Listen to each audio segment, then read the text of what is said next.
Hello दोस्तों, नमस्कार। बहुत बहुत स्वागत है आप सभी का एग्ज़ाम मास्टर चैनल में।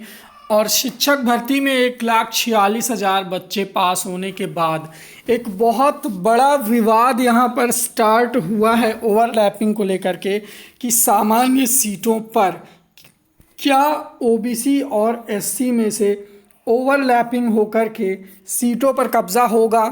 क्या ये बात सही है? इससे सामान्य सीटों पर क्या असर पड़ेगा? तो आप सबको पहले जानकारी ये होनी चाहिए कि ओवरलैपिंग है क्या। देखिए, मैं आपको ये बताना चाहूँगा कि जो जनरल सीट होती है वो किसी के लिए रिज़र्व नहीं रहती, मतलब किसी भी कैटेगरी के लिए रिज़र्व नहीं रहती कि जनरल वाली जो सीटें हैं वो जनरल के लिए रिज़र्व हैं। पहला नियम तो ये है। तो 35,000 के आसपास जो जनरल सीटें हैं वो अनरिजर्व्ड सीटें हैं, ठीक है, अनारक्षित सीटें हैं। अब इस पर किसी भी वर्ग की भर्ती हो सकती है, बस वो अनारक्षित श्रेणी के लिए एलिजिबल होना चाहिए। यानी अगर कोई रिजर्व कोटे का व्यक्ति अनारक्षित जितनी मेरिट लाता है, अनारक्षित जितना उसके पास योग्यता है, तो वो इन सीटों पर अपनी रिजर्व सीट छोड़ करके इन सीटों पर एक पद ग्रहण करता है जिसे हम ओवरलैपिंग कहते हैं। यानी सामान्य सीट में आने के लिए ओबीसी एससी को अनारक्षित जितना एक मान्य कट ऑफ, एक मान्य पैमाना क्वालिफाई करना होगा, तब वो ओवरलैपिंग कर सकता है, जैसा कि सरकारी नौकरियों में नियम है। हालांकि अब इस नियम पर लोक सेवा आयोग और सुप्रीम कोर्ट की तरफ से कुछ चीज़ें जो संशोधित हुई हैं वो ये हैं कि अगर कोई अपनी कैटेगरी का लाभ ले रहा है तो वो बस अपनी कैटेगरी के लिए ही फाइट करेगा, वो एक अलग चीज़ हो गई, ठीक है। लेकिन मैं इस भर्ती में आपको कुछ चीज़ें साफ कर देना चाह रहा हूँ कि पहली चीज़ कि जो अनरिजर्व्ड सीटें हैं, ठीक है, वो किसी भी कैटेगरी के लिए रिजर्व नहीं है, इसीलिए उन्हें अनरिजर्व कहा गया है, यानी वो अनारक्षित वर्ग की सीटें हैं। अब इस पर सामान्य वर्ग के जो 36,000 लोग पास हुए हैं वो तो कंसीडर किए जाएंगे ही जाएंगे, वो इन्हीं सीटों पर कंसीडर किए जाएंगे 35,000 पर। प्लस आप में से जो ओबीसी या एससी के वर्ग के लोग आते हैं जो इन सीटों के लिए कंपटीशन करेंगे, उनके लिए ये बेहद ज़रूरी होगा कि वो सामान्य अनरिजर्व्ड की सभी अर्हता को पार कर रहे हों, तब वो अनरिजर्व्ड में काउंसलिंग के लिए माने जाएंगे। हालांकि पीएनपी के इस रिज़ल्ट पर विवाद काफ़ी बढ़ गया है। जिस तरह से 90 से लेकर के 97 कट ऑफ पर इतना ज़्यादा मात्रा में रिज़ल्ट आया है, जिसमें सबसे ज़्यादा अगर कोई वर्ग क्वालिफाई किया है तो वो है ओबीसी वर्ग, जिसने लगभग 82,000 इससे ज़्यादा कैंडिडेट क्वालिफाई किए हैं। अब क्या ये सभी कैंडिडेट अनरिजर्व्ड के लिए आएंगे? तो इसका जवाब है ना, क्योंकि सिर्फ वही कैंडिडेट अनरिजर्व के लिए सोचे जाएंगे जिन्होंने टेट में 90 प्लस या सुपर टेट में 97 प्लस, या हो सकता है कि टेट में उन्होंने रिजर्व कैटेगरी में ही पास किया हो, लेकिन सुपर टेट में अगर 97 प्लस आते हैं तो उन्हें फाइनल मेरिट के लिए अनरिजर्व्ड कैटेगरी में सोचा जा सकता है, इसके चांसेस हैं, ठीक है, ओबीसी हो या एससी हो। या फिर अगर उसने अपने आरक्षित वर्ग का कोटे का लाभ टेट में लिया है तो वो अपने सुपर टेट की काउंसलिंग में भी कोटे के लिए ही जाएगा।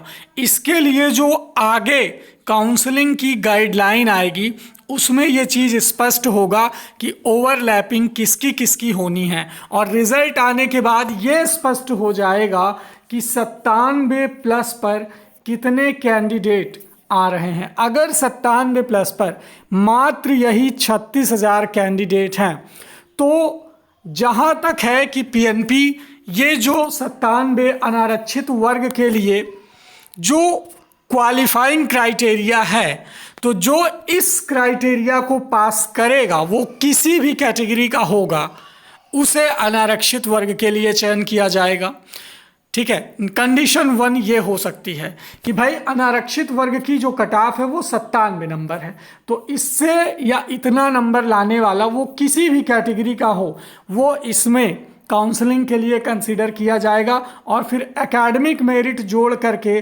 फाइनल गुणांक बना करके एक तो ये कंडीशन हो सकती है, वो चाहे किसी भी कैटेगरी का हो, जनरल हो, ओबीसी हो, एससी एसटी हो, ठीक है।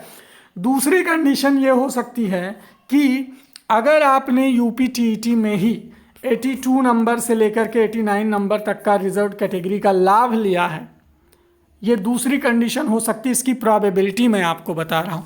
तो फिर ओबीसी वर्ग में एक तगड़ा कंपटीशन होगा, ठीक है। अगर यहाँ से ओवरलैपिंग नहीं हुई, ठीक है, तो ये 82,000 जो छात्र हैं, 82,000 प्लस छात्र हैं, ये अपनी रिजर्व्ड सीटें 18,000 में ही कंपटीशन करेंगे और इन 82,000 में से मात्र 18,000 जो टॉप लेवल पर होंगे एकेडमिक और सुपर टेट मिला करके उनका चयन अपनी रिजर्व्ड सीटों में हो जाएगा। तो ये देखने वाली बात होगी कि अब ओवरलैपिंग में कितने गुणांक वालों का, कितने अनरिजर्व्ड लोगों में, अनरिजर्व्ड सीटों में कितने रिजर्व्ड सीटों से बच्चे आते हैं, ठीक है। ये कंपटीशन को बढ़ा सकता है। इस पर गाइडलाइन आने के बाद ही स्पष्ट स्थिति होगी, या फिर जो अनरिजर्व्ड वाले हैं वो इनको बाहर करने के लिए हाई कोर्ट जा सकते हैं, सुप्रीम कोर्ट तक जा सकते हैं। सुप्रीम कोर्ट के उस ऑर्डर को ये लोग अपना साक्ष्य बना सकते हैं, ठीक है। जो कि ऐसा होगा, लोगों ने तैयारी भी कर ली है।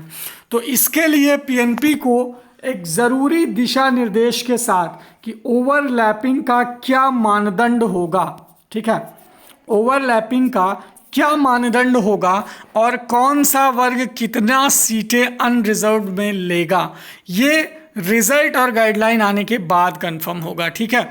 हालांकि सीटें आप सबके लिए बहुत मात्रा में बचेंगी, क्योंकि इसमें बहुत सारे ऐसे लोग हैं बीएड धारक जो ऑलरेडी कहीं ना कहीं जॉब पा चुके हैं इससे बड़े पद पर।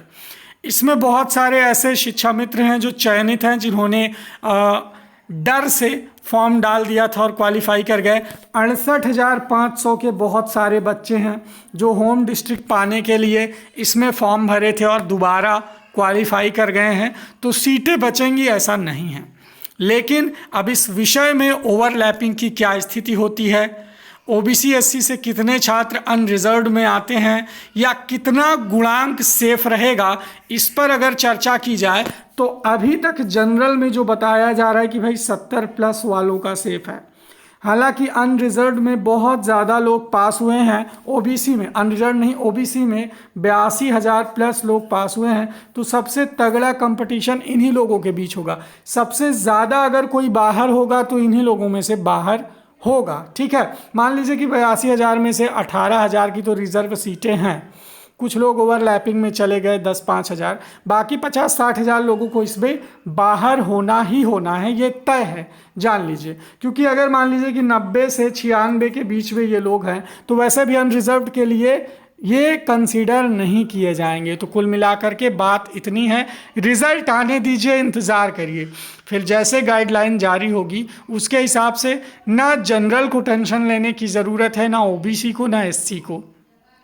इस पर शासन अपना जो अध्यादेश होगा वो स्थिति स्पष्ट करके ही आप लोगों की काउंसलिंग करवाई जाएगी। तो थोड़ा सा इंतज़ार करिए और देखते हैं आगे क्या होता है। मैं किसी भी वर्ग को सपोर्ट नहीं कर रहा हूँ, मेरा उद्देश्य है सिर्फ और सिर्फ जानकारी देना। तो कृपया जानकारी में अपना साथ बनाए रखें। अगर इसमें कोई गलत जानकारी है तो उसे सरल शब्दों में आप नीचे कमेंट कर सकते हैं। मैं कमेंट बॉक्स खुला छोड़ रहा हूँ। Thank you so much.